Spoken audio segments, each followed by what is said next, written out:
데살로니가 전서는 크게 두 부분으로 나눕니다.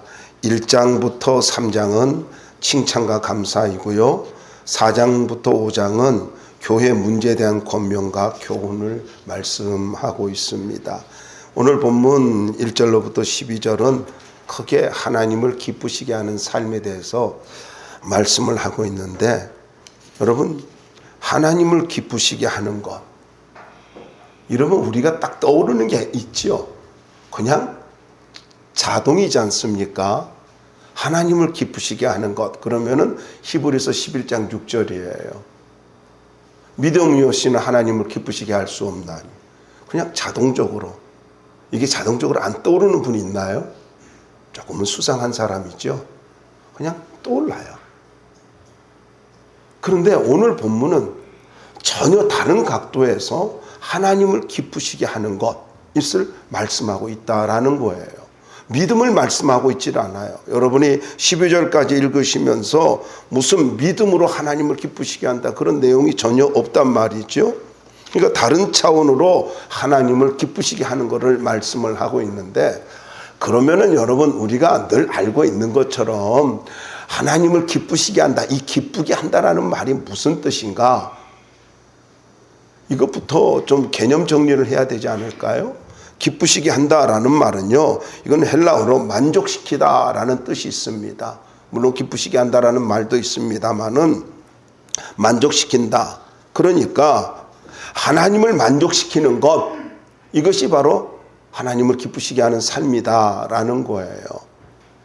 그런데 물어보자고요. 죄성을 가진 우리가 하나님을 기쁘시게 할 수 있을까요? 하나님을 만족시킬 수 있을까요? 어때요? 자신 있어요? 저도 자신이 없어요. 하나님을 어떻게, 아니 우리같이 죄성을 가진 인간이 완벽하신 하나님을 어떻게 만족시킬 수 있을까요? 조금 더 나가볼까요? 아니 부모도 만족시키지 못하고 사랑하는 아내도 남편도 만족시키지 못하는데, 아니 더 나아가면 나 자신도 나에게 만족하지 못하는데 어떻게 하나님을 만족시킬 수 있어요? 없잖아요.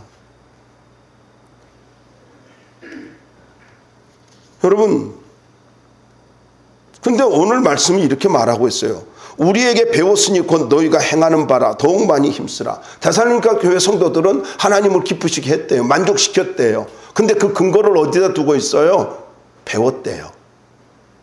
아, 하나님을 만족시키는 것을 배우면 할 수 있구나, 이 말씀이지 않습니까? 그러면서 하는 말이 더욱 많이 힘쓰라, 이렇게 말씀을 하고 있지 않습니까? 더욱 많이 힘쓰라, 이것은요 더욱 넘치게 하기 위하여, 이런 뜻이거든요. 그러니까 이 말씀을 가지고 우리가 좀 생각해야 될 부분이 있는데, 여러분, 말씀을 배우지 않으면 하나님을 만족시킬 수도 없고, 그리고 만족함이 풍성하게, 만족함이 넘치는, 더 풍성하게 하는 그러한 삶을 살 수도 없다라는 거예요. 근데 2절 말씀을 보자고요. 거기에 보면은 이게 또 명령이래요. 더 부담되지 않습니까? 근데 이 명령이라는 말에 조건이 붙습니다. 무슨 조건이 있어요? 주 예수로 말미암아, 이 조건이 붙어요. 근데 이 주 예수로 말미암아라는 말을 이해하면은 하고 이해가 될 거예요. 무슨 말이냐면은 주 예수를 통하여, 이런 뜻입니다. 그러니까 예수님을 통하여 하나님을 만족하게 하는 삶을 살 수 있다라는 거예요. 내가 아니라는 거예요. 저와 여러분이나 죄성을 가지고 있기 때문에 하나님을 만족시켜 드릴 수 없어요. 그런데 예수님을 통해서는 가능하다, 이 말입니다. 예수님을 통해. 그러니까 예수님을 통하지 않고는, 예수님으로 말미암지 않고는 절대로 우리는 하나님을 만족시켜 드릴 수 없다라는 거예요. 가끔 보면은요, 열정으로 하는데, 여러분, 열정 좋아요. 그렇지만은 반드시 우리는 무엇으로요? 예수님으로 해야 됩니다. 모든 일은 예수님을 통해서, 예수님으로. 사도 바울은 이 말을 가지고 보면은 예수님을 통하여라는 말이니까 예수님을 통해서 명령한다, 이 말이 되잖아요. 명령을 한다. 예수님을 통해서 명령한다. 그러니까 예수님께 명령받았다라는 거죠. 자, 그러면 그 명령이 무엇인가 한번 보자고요.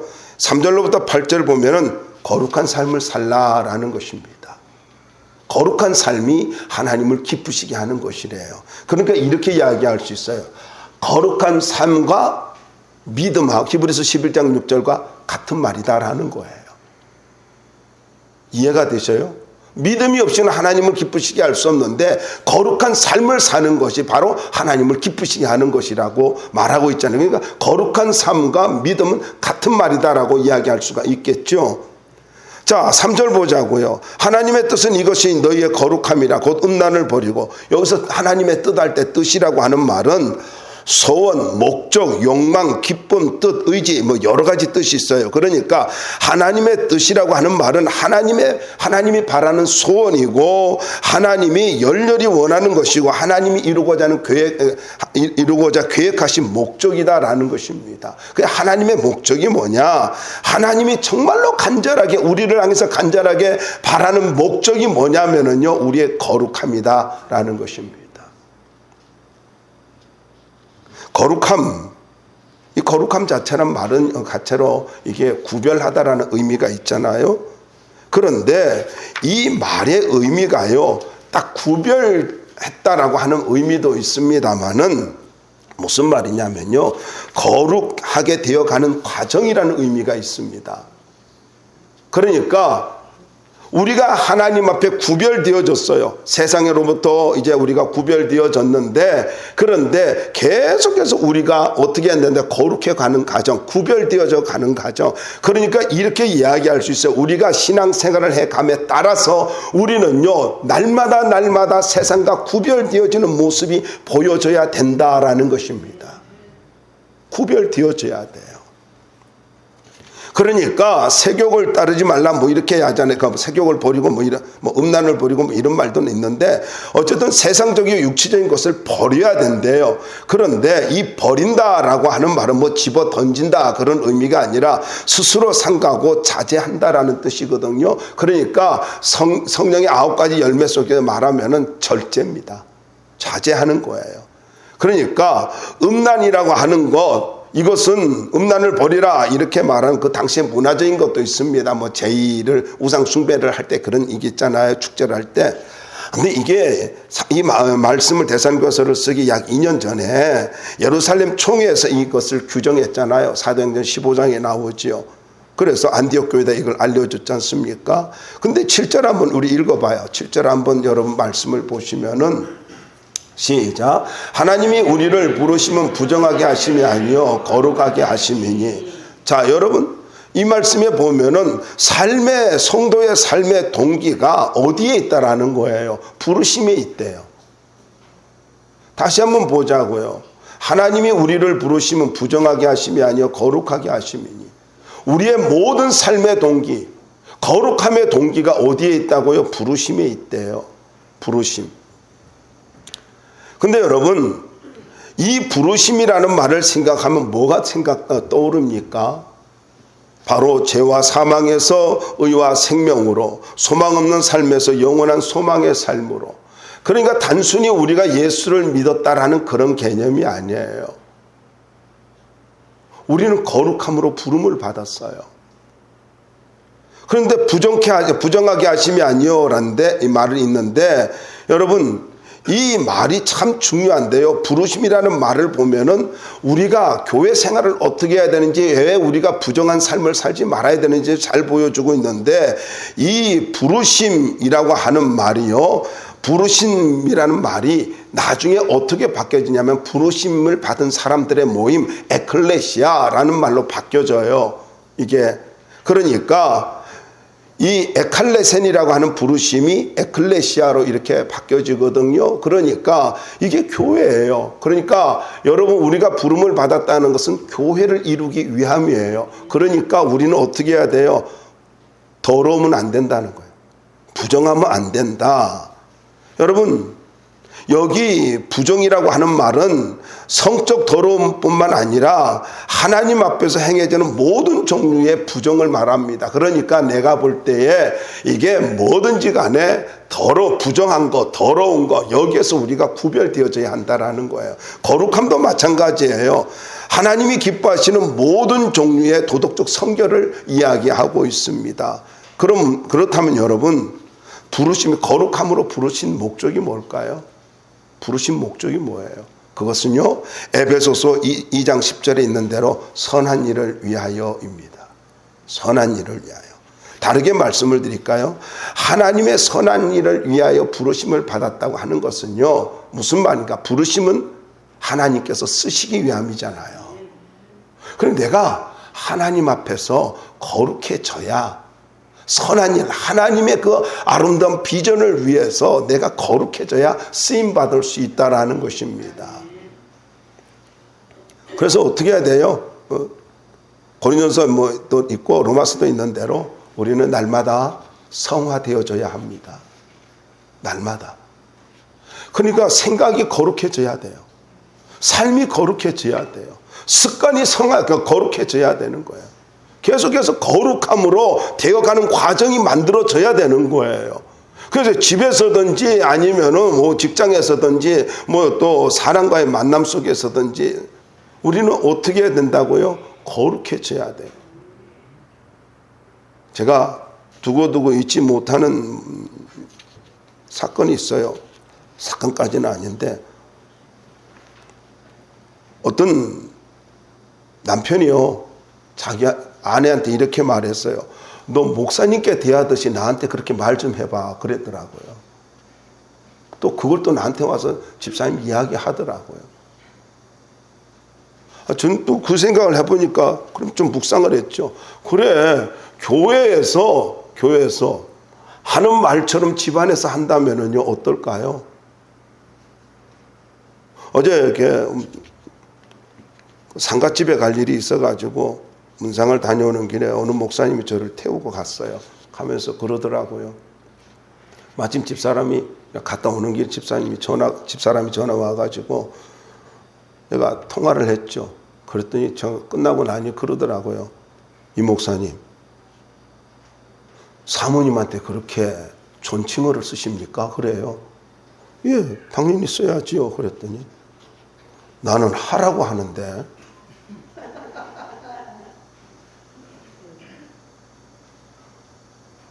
그리고 아무 소리 안 하더라고요.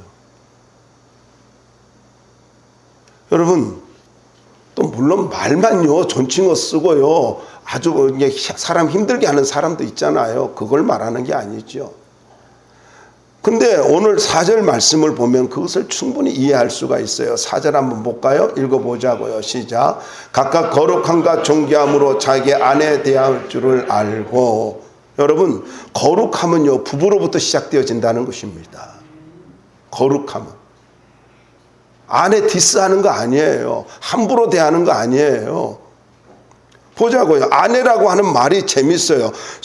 스큐오스라고 하는 말이거든요. 스큐오스라고 하는 이 헬라어인데 이 말은 그릇이라는 뜻입니다. 아내가 무슨 뜻이라고요? 그릇이래요. 그릇. 근데 베드로전서 3장 7절은 저는 더 연약한 그릇이요 이렇게 말하고 있잖아요. 아내가 누구인가를 가지고 아내의 그 정체성을 알면은, 아내의 본래성을 알면은, 하나님께 내게 허락한 아내가 누구인가를 알면은 함부로 할 수가 없다라는 거예요. 그래서 라이트푸드라고 하는 신학자는 거룩함은 하나님께 대한 것이며 존귀함은 아내에 대한 것이다라고도 이렇게 했습니다만요. 거룩함과 존귀함이라는 말은요, 이 말 자체가 이런 뜻입니다. 거룩함과 존귀함 안에서, 이런 뜻이에요. 두 번째 의미도요, 거룩함과 존귀함의 상태로, 이런 뜻입니다. 그러니까 무슨 말이냐면은 아내를 수단이나 통제로 대하지 말고 거룩함과 존귀한 상태로 대하라는 거예요.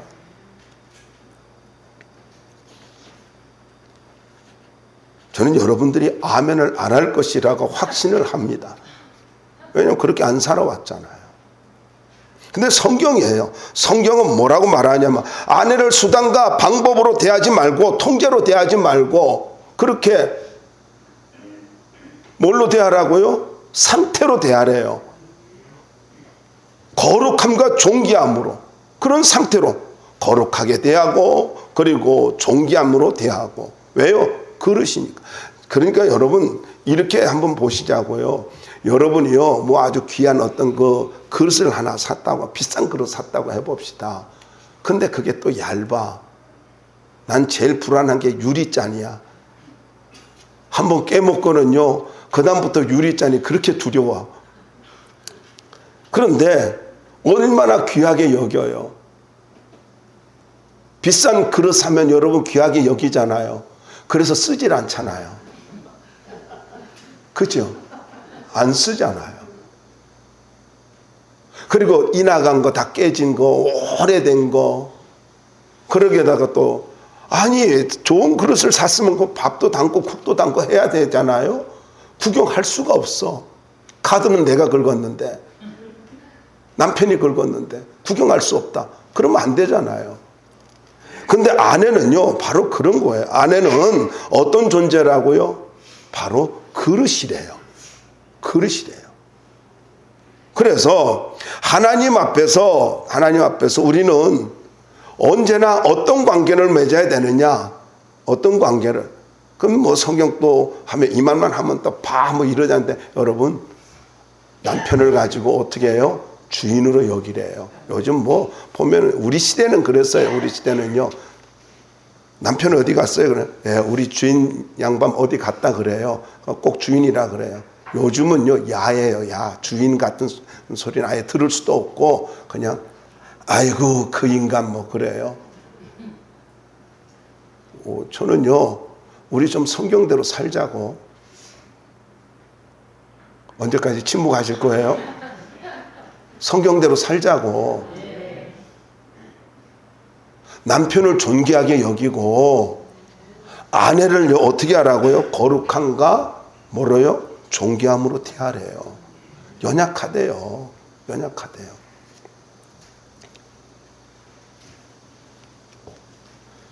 그런데 보자고요.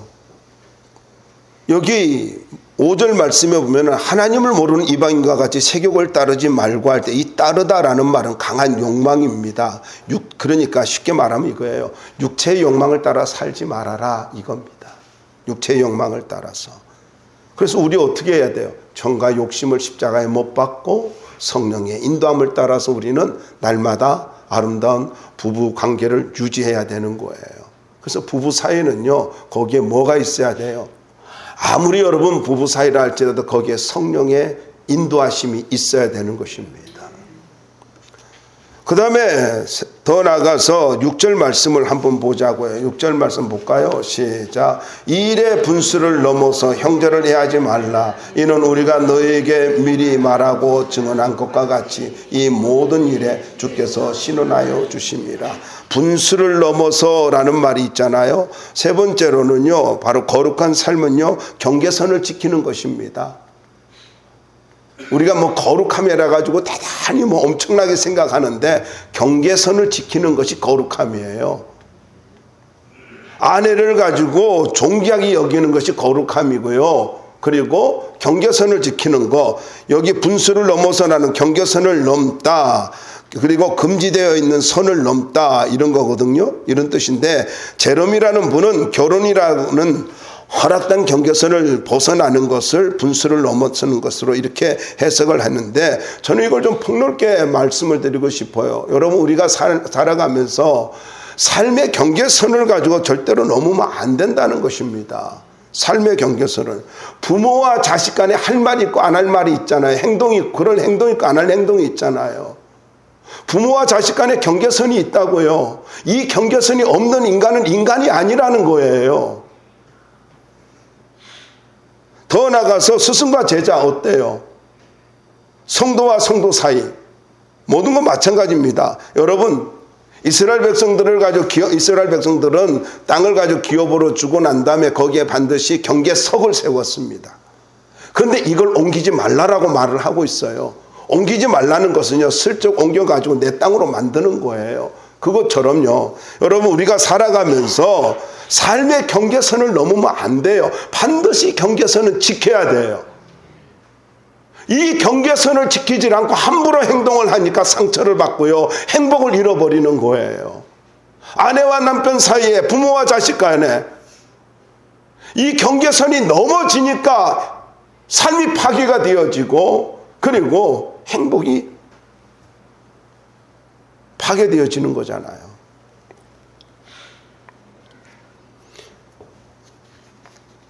근데 아주 무서운 말씀을 하잖아요. 우리가 왜 이렇게 경계선을 지켜야 되느냐 하면, 이 모든 일에 주께서 신원하여 주심이라, 하나님께서 신원하여 주신다라고 말하는데, 이 말이 한문이니까 좀 어렵겠죠. 신원하다라는 말은요, 공의에 입각하여 처벌한다라는 뜻입니다. 그러니까 하나님께서 공의의 심판을 하신다는 것입니다. 제가요, 살아오면서 느끼는 것 중에 하나가 뭐냐면은요, 죄를 지면요, 하나님이 바로 벼락을 내리든가 뭐 그러면은요, 사람들이 벌벌 떨고 죄를 안 지을 것 같아요. 그런데 하나님은 절대로 그러질 않습니다. 하나님은 악인을 심판할 시간을 알고 있습니다. 때를 알고 있습니다. 근데 참 놀라운 것은요, 모르고 행할 때는 그냥 내비둬요. 그리고 기다려요. 그리고 나서 이게 정말로 잘못됐구나 할 때에 깨닫도록 하나님이 징계하십니다. 그때에. 그러니까 여러분, 내가 죄를 짓고 함부로 예배 안 드리고 내 마음대로 살고 그러는데 당장 뭐가 없다 해가지고, 그래가지고는 당연하게, 당연한 것 같이 함부로 살지 말라는 거예요. 여러분 잘 기억하세요. 인생은 심는 대로 거두는 거예요. 함부로 살지 말아요. 함부로 말하지 마세요. 내가 함부로 경계선을 넘는 순간부터 나에게 뭐가요? 진노가 쌓이는 거고, 말 함부로 해요? 여러분, 그게 아무것도 아니라고요? 행동 함부로 해요? 내가 속이 시원하다고요? 그래요. 그 순간은 그럴지 모르지만은요, 반드시 당합니다. 근데 참 안타까운 것은요, 사랑하는 사람으로부터 당해요. 이게 너무 안타까워요. 그런데 저버리다라는 말이 있잖아요. 이것은 취소하다, 무시하다라는 뜻이거든요. 그러니까 어떤 법이나 언약의 효력을 폐지하고 무효화시키는 거다는 그런 뜻인데, 하나님의 말씀을 듣고, 이게 잘 설명해 드릴게요. 하나님의 말씀을 들을 때 감동이 왔어요. 찔림이 왔어요. 두 가지입니다. 여러분, 성령의 역사는 감동과 찔림 두 가지입니다. 그런데 감동이 오든지 찔림이 오든지 간에 하나님 말씀 들을 때 그러면은요, 여기에 우리가 반응이 중요한 거예요. 부정적인 반응을 보이면 시험이 들어요. 근데 이 말을 듣게 하신 건 하나님의 말씀이 나거나 믿음으로 반응을 하면 어때요? 거기에 하나님의 은혜가 임합니다. 그래서 참 중요한 게 뭐냐면요, 반응이에요. 근데 이 반응이 내 인생을 결정한다는 거예요.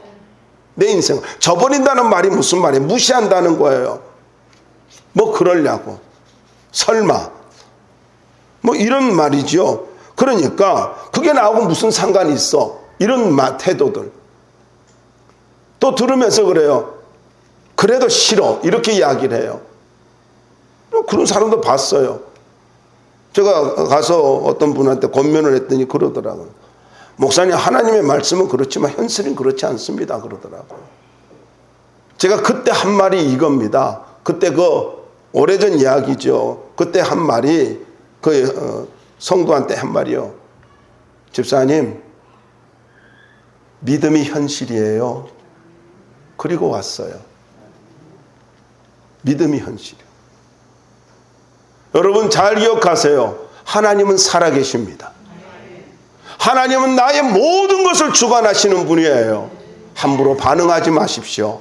언제나 믿음의 반응을, 올해 주제잖아요. 올해 표잖아요. 여러분, 믿음으로 반응하며 살 수 있기를 바랍니다. 말씀을 무시하면요, 모든 하나님의 은혜의 손길을 무시하는 거예요. 하나님의 축복을 거부하는 거예요. 말씀을 들을 때 절대로 여러분 적극적인 반응을 할 수 있고 믿음으로 반응할 수 있기를 바랍니다. 여기 저버린다라고 뭐라고요? 무시한대요.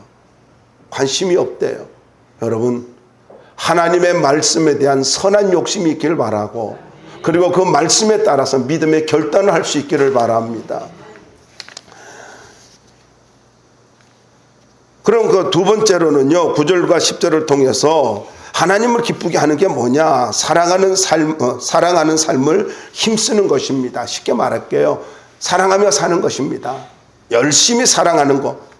9절 말씀 보면은 대성과 성도들은 하나님의 가르침을 받아 서로 사랑하였다라고 말씀하고 있습니다. 참 멋진 말이 나오잖아요. 참 우리가 기대감을 갖는 말이 하나님의 가르치심을 받아라는 말입니다.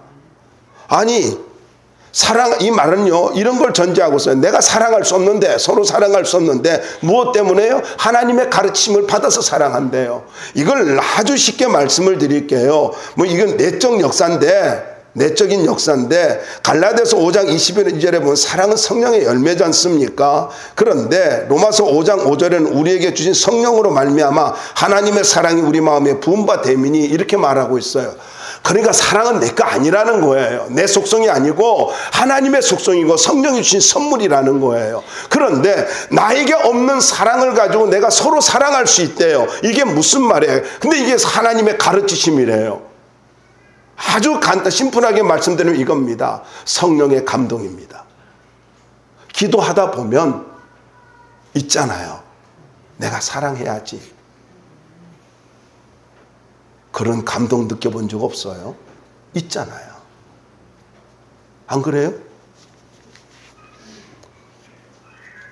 그래서 제가요, 보니까 목회를 하면서 느끼는 건 이겁니다. 기도하는 사람이 지더라고. 그래서 여러분 지기 싫어서 기도 안 하는지 모르겠어요. 왜냐면은 기도하다 보면은 그냥 내가 사랑해야 되겠다 생각이 드는 거예요. 내가 용서해야지. 그냥 이런 마음이 드는 걸 너무 잘 알아. 한두 번 경험한 게 아니야. 꼭 기도하면 내가 가서 머리를 굽히고 내가 미안하다 그러고 내가 사과하고 그래 관계를 회복해서. 그러니까 이제는 뭐냐면 이번만큼은 내가 기도 안 한다. 내가 이번만큼은 반드시 이긴다. 여러분, 어떤 사람이 큰 사람인 줄 아세요? 머리 숙이는 사람이 큰 사람이에요. 품는 사람이 큰 사람이에요. 생각해 보세요. 엄마가 왜 큰 사람인 줄 아세요? 아빠는요, 그 법을 딱 정해가지고 이 법 안에 들어오지 않으면 어때요? 혼나요. 근데 엄마는 어때요? 내가 뭔 짓을 해도 내 아들이야, 내 딸이야. 그러면 다 용서해주고 받아주잖아요. 그래서 엄마는 기억할지언정 아빠는 기억 안 해요. 살아보니 그러더라고요. 그래서 아들이 필요한 거예요. 이상한 소리 한 번 했어요. 근데 성경은 이렇게 말해요. 서로 사랑하는 것이 가장 큰 계명이라고. 이게 요한복음 13장에서 예수님이 말씀하신 거거든요.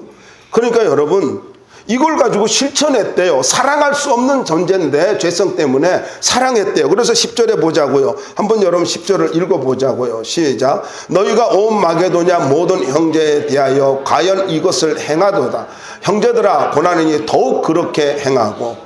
자, 여러분, 이 마게도냐 하면요, 마게도냐에 뭐 빌립보 그리고 데살로니가, 베레아 이 세 교회가 세워졌고, 어떤 학자들은 또 몇 교회가 한 두 교회가 더 있었다 뭐 이렇게도 이야기하는데, 어쨌든요 데살로니가 교회는요 그 주변에 있는 마게도냐 지역에 있는 그 빌립보 교회라든가 베레아 교회라든가 뭐 신사적인 교회라 그랬잖아요. 그런 데다가 선한 영향을 미치면서 사랑했다는 거예요. 그런데 사도 바울이요, 여기다가 아주 그냥 못을 받고 있어요. 더욱 그렇게 행하고, 더욱 그렇게 행하고. 이 말은요, 1절에 더욱 많이 힘쓰라는 단어하고 똑같습니다. 그러니까 더욱 많이 힘쓰래요. 더욱 많이 힘쓰래요. 여러분, 하나님을 기쁘게 하는 그런 모든 삶이 뭐냐면은요, 그게 10절에 형제 사랑.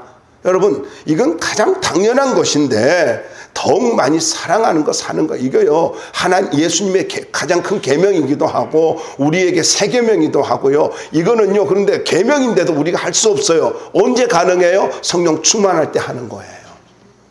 그래서 성령이 여러분 기도하다가 누굴 사랑하라 하면 그냥 사랑하세요. 다시 이야기할게요. 기도하다가 그냥 용서하는 마음이 들고 사랑하라고 하나님이 말씀하시면은요, 그냥 사랑하세요. 언제까지 사랑 안 하려고 버틸래요? 그러면 여러분이 죽어요. 여러분이 피폐해진다고. 그냥 사랑할 수 있기를 바랍니다. 마지막입니다. 11절과 12절 말씀을 통해서 저는 이 말씀이 참 좋더라고요. 무슨 말이냐면은 품위 있게 살고 하나님을 의지하라는 것입니다. 품위를 갖고 살고 하나님을 의지하는 것, 품위 있는 삶을 살고 하나님 의지하는 것, 이것이요 거룩한 하나님을 기쁘시게 하는 삶이래요. 한번 보자고요. 여기 보니까 11절 말씀에 보면은 조용히 힘쓰라라는 말이 있잖아요. 조용하기를 열망하라 이런 말인데, 힘쓰라라는 말은요, 힘쓰라 하는 말은 활동적이며 정열적인 행동을 뜻합니다. 그런데 단어 하나하나를 좀 분석하면 이것입니다. 조용히라는 말은 고요하다, 잠잠하다 이런 뜻이거든요. 그러니까 쉽게 말씀을 드리면은 이런 이야기입니다. 영리한 바보가 되라라는 말이에요. 영리한 바보.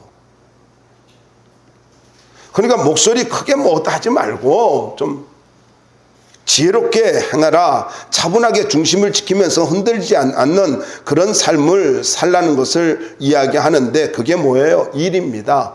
예수 믿는 사람은요, 일을 가지고 이렇게 해야 되는데, 그런데 이렇게 말하고 있잖아요.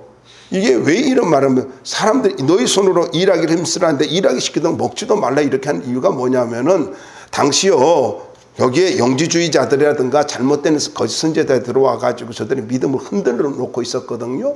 그런데 잘못된, 그냥 충분한 그런 올바른 영적 지식을, 종말론에 대한 지식을 갖고 있지 않으니까 뭐 곧 주님이 오실 텐데 일을 해서는 뭐 하나. 그래서 꼭 이단들을 보면 애들 학교 안 보내요. 그래서 여러분 뭐 꼭 물론 여러분 조금 뭡니까 집에서 이렇게 하는 거하고요 조금 차이가 있습니다만은요, 이단들을 보면은요 꼭 그렇게 하는데, 보면은 일을 가지고 하지 않고 주님이 곧 오신다, 그러니까 일하지 않아도 된다 그러면서 돌아다니면서 먹기만 하고 놀기만 하고 그랬다는 거죠. 또 당시에 이런 의미도 있어요. 노동은 헬라인들에게 있어서 노예들이 하는 것이라는 그런 의식들이 있었습니다. 그런데 어때요? 사도 바울은 친히 일하면서 사역을 했지 않습니까? 근데 이렇게 노동을 해야 될, 성실하게 일을 해야 될 이유를 가지고 12절에서 말씀하고 있는데, 한번 읽어볼까요? 12절 읽어봅시다. 시작. 이는 외인에 대하여 단정히 행하고 또한 아무 궁핍함이 없게 하려 함이라. 자, 여러분, 일을 해야 되는 이 두 가지 이유를 가지고 말씀하는데, 여기 단정이라는 말이 나오죠. 이 단정이라고 하는 말은요, 이 무슨 말이에요? 품위 있게, 보기 좋게, 존경할 만하게, 적절하게 이런 뜻이에요. 그러니까 무슨 말이냐면요, 품위 있는 사람이 되기 위해서 일을 하며 살라는 거예요. 열심히 살라는 거예요. 저는요, 예수 믿는 사람들이요 품위가 있었으면 좋겠어요. 말에 품위가 있고 행동에 품위가 있고 옷을 입는 것도 좀 품위가 있으면 좋겠습니다. 아니, 누가 보더라도 교회 다니는 사람이라 한다면요 뭐가 있어야 돼요? 아니, 최고의 하나님을 믿고 살잖아요. 최고의 하나님을. 저는 이거 젊었을 때부터 생각했던 거예요. 여러분 잘 기억하세요. 예수 믿는 사람은요 말에도 행동에도 품위가 있어야 됩니다. 조금 더 나아가면요 옷을 입는 것에도 품위가 있어야 돼요. 스스로 여러분 스스로를 낮추면서 살지 마십시오. 여러분 스스로를 천박하게 만들지 마세요. 하나님은 우리에게 요구하는 게 뭐예요? 우리가 품위 있기를 원해요. 왜 일을 해야 돼요? 품위 있는 삶을 살기 위해서요. 그렇다고 해가지고요 뭐 이렇게 과소비하면서 그렇게 허영에 들떠가 살아가는 그거 속이 빈 것 같은 그런 이야기 하는 거 아니에요. 여러분, 우리의 삶은요 주님이 보시기에도 마찬가지입니다만은요 하나님 물론 중심을 보셔요. 그런데 오늘 말씀은 뭐라 그래요? 품위가 있도록. 그래서 저는 여러분들이 하나님 앞에 나올 때도 그렇고 사람과의 만날 때도 그렇고요, 여러분 다른 사람이 여러분을 평가할 때에 품위 있는 사람으로 평가할 수 있었으면 참 좋겠어요. 아, 저분은 참 품위가 있어. 그거예요. 두 번째입니다. 사람을 의존하지 않기 위해서 일을 하라는 것입니다. 아무 궁핍함이 없게 하기 위해서. 이 말은요, 무슨 말이냐면은 누구에게도 의존하지 않기 위해서, 이런 뜻이에요. 그러니까 우리는 열심히 일을 해야 될 이유가 뭐예요? 사람 의지하지 않고 하나님만 의지하면서 사람들에게 당당함을 보여주기 위해서 우린 열심히 일을 해야 돼요. 가끔 보면 그래요. 뭐 연세 드신 분들 중에서 제가 우리 성도 말고요, 가면 그냥 너무 바쁘대요. 일 좀 없었으면 좋겠대요. 근데 나이 들어가지고는 이제 은퇴를, 뭐 정년퇴직하고 나면요, 뭐 일 좀 했으면 좋겠대요. 그거 왜 그래요? 여러분, 일이 있다는 것은요, 축복입니다. 그리고 사람들에게 당당한 삶을 살도록 하기 위해서는 일을 하며 살아야 되는 것입니다. 그래서 하나님 의지하면서 살기 위해서는요, 우리는 어떻게 해야 돼요? 열심히 살아야 되는 거예요. 그래서 이게 다르게 말하면은 우리는 열심히 살아야 되는 것을, 열심히 사는 것을 하나님이 기뻐하는 건데, 이걸 조금 더 풀면은요, 목적을 가지고 말하는 거예요. 품위 있게 살기 위해서, 그리고 하나님만 의지하고 살기 위해서 우리는 일을 해야 된다라는 것입니다. 다시 말씀드릴게요. 여러분, 우리가 품위 있는 삶을, 그리고 하나님만 의지하는 삶을 하나님은 기뻐하십니다. 이거를 정리하면은 열심히 사는 것을 하나님은 기뻐하십니다. 이제 말씀 마무리하도록 하겠습니다. 세 가지입니다. 하나님이 기뻐하는 것은요, 거룩한 삶을 사는 것이고요, 더 나아가서 사랑하며 사는 것입니다. 그리고 어떻게 해요? 품위 있고 하나님 의지하면서 사는 것입니다. 이걸 일컬어서 믿음으로 사는 것이다, 이렇게도 이야기할 수가 있습니다. 여러분, 우리의 삶의 목적은요, 하나님 기쁘시게 하는 것입니다.